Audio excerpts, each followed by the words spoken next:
السلام علیکم ورحمۃ اللہ وبرکاتہ۔ اعوذ باللہ من الشیطان الرجیم، بسم اللہ الرحمن الرحیم۔ رب اشرح لی صدری ویسر لی امری واحلل عقدۃ من لسانی یفقہوا قولی۔ رب زدنی علما، اللہم صلی علی محمد وعلی آل محمد کما صلیت علی ابراہیم وعلی آل ابراہیم انک حمید مجید۔ اللہم بارک علی محمد وعلی آل محمد کما بارکت علی ابراہیم وعلی آل ابراہیم انک حمید مجید۔ جی تو ہم کر رہے ہیں حروف مدہ۔ مد کا مطلب ہوتا ہے لمبا کرنا، کھینچنا۔ پورے قرآن مجید میں 3 حروف لمبے ہوتے ہیں۔ کون کون سے؟ الف مدہ، واو مدہ اور یا مدہ، یا پھر کھڑی حرکات، کھڑی زبر، کھڑی زیر، الٹا پیش۔ تو ہم نے پہلے اصل میں ہم نے زیر زبر پیش کو لمبا کرنا ہے۔ کیسے کرنا ہے؟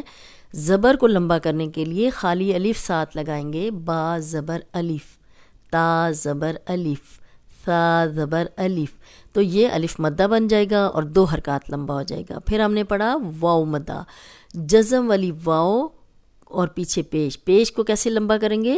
جزم والی واو لگا کے، با پیش واو، تا پیش واو، ثا پیش واو، جیم پیش واو۔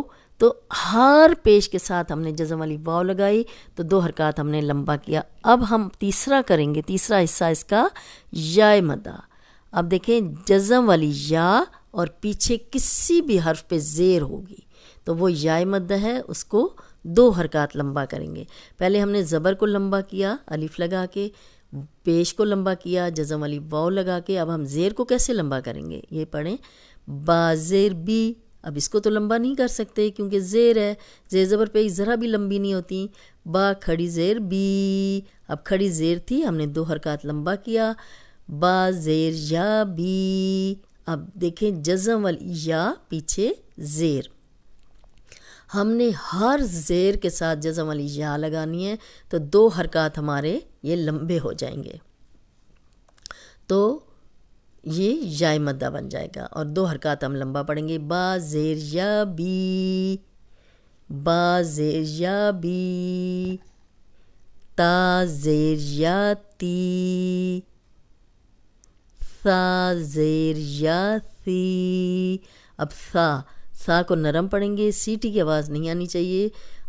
آپ نے امید ہے بہت اچھی اس کی پریکٹس کر لی ہوگی، لیکن کیونکہ مجھے بار بار بتانا پڑتا ہے کہ ہو سکتا ہے کہ کوئی پہلی دفعہ سن رہا ہو تو اسے بھی سمجھ آ جائے کہ یہ نرم حرف ہے اور اس میں سیٹی کی آواز نہیں آئے گی۔ ثا زیر یا ثی، جیم زیر یا جی، ہا زیر یا حی۔ اب جو حرف جیسے ہیں موٹے حروف حلقی، نرم، سیٹی والے، ان کو زیر کے ساتھ بھی آپ نے یا مدہ کے ساتھ بھی ویسے ہی پڑھنا ہے۔ ہا زیر یا حی، خو زیر یا خی، خی۔ اب خو موٹا ہے تو موٹا ہی ہوگا، لیکن جو حروف موٹے ہیں وہ زبر اور پیش کے ساتھ تو موٹے زیادہ ہوتے ہیں، لیکن زیر کے ساتھ وہ اتنی ان کی موٹائی نہیں رہتی۔ دال زیر یا دی، دال زیر یا دی، ذال زیر یا ذی، ذال نرم پڑھیں گے، سیٹی کی آواز نہیں آئے گی، جزم والی یا پیچھے زیر تو 2 حرکات لمبا کریں گے۔ رو زیر یا ری، زا زیر یا زی، سین زیر یا سی، شین زیر یا شی، صاد زیر یا سی، سی یہ موٹا حرف ہے تو صاد موٹا ہی پڑھیں گے۔ ضاد زیر یا دی، تو زیر یا تی، تی۔ اب تی نہیں پڑھیں گے، تی پڑھیں گے تو یہ بن جائے گا، اس کو موٹا پڑھیں گے۔ تو زیر یا تی، ذو زیر یا ذی، ذو زیر یا ذی۔ ذو موٹا بھی پڑھیں گے، نرم بھی ہے، سیٹی کی آواز نہیں آنی چاہیے۔ عین زیر یا عی، عین زیر یا عی، غین زیر یا غی، غین موٹا ہے، موٹا ہی پڑھیں گے، غی، فا زیر یا فی، قوف زیر یا قی، قوف موٹا پڑھیں گے، قی، اور یہ ہے کی، قی کی، کاف زیر یا کی، لام زیر یا لی، میم زیر یا می، نون زیر یا نی، واو زیر یا وی، ہا زیر یا ہی، حمزہ زیر یا ای، حمزہ زیر یا ای، یا زیر یا یی۔ اب دیکھیں یہ یائے مدہ ہے، یہ زیر ہے، اور زیر کو ہم نے کیسے لمبا کیا ہے؟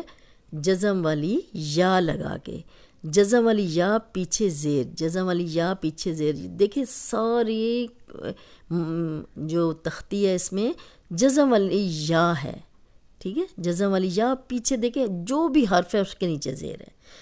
آپ نے کیا یاد رکھنا ہے کہ جزم والی یا پیچھے کسی بھی حرف پہ زیر ہو تو وہ یائے مدہ ہے، اس کو 2 حرکات لمبا کریں گے، بی، تی، ثی، جی، حی، خی، دی، ذی، ری، زی، سی، شی، شی، دی، تی، ذی، عی، غی، فی، قی، کی، لی، می، نی، وی، ہی، ای، ای، یی۔ اب آپ نے یاد کیا رکھنا ہے؟ جزم والی یا اور پیچھے زیر، الف مدہ، واو مدہ اور یائے مدہ، یہ 3 حروف ہیں جو لمبے ہوتے ہیں۔ الف مدہ جو ہے خالی الف، پیچھے کسی بھی حرف پہ زبر ہوگی تو وہ الف مدہ ہے اور اسے 2 حرکات لمبا کریں گے۔ جزم والی واو پیچھے کسی بھی حرف پہ پیش ہوگی تو وہ واو مدہ ہے اور اسے 2 حرکات لمبا کریں گے۔ اب ہے یائے مدہ، جزم والی یا پیچھے کسی بھی حرف پہ زیر ہوگی تو وہ یائے مدہ ہے اور اس کو 2 حرکات لمبا کریں گے۔ امید ہے آج کا لیسن آپ کو سمجھ آ گیا ہوگا۔ اس کے ساتھ ہی آج کا لیسن ختم کرتے ہیں۔ السلام علیکم ورحمۃ اللہ وبرکاتہ۔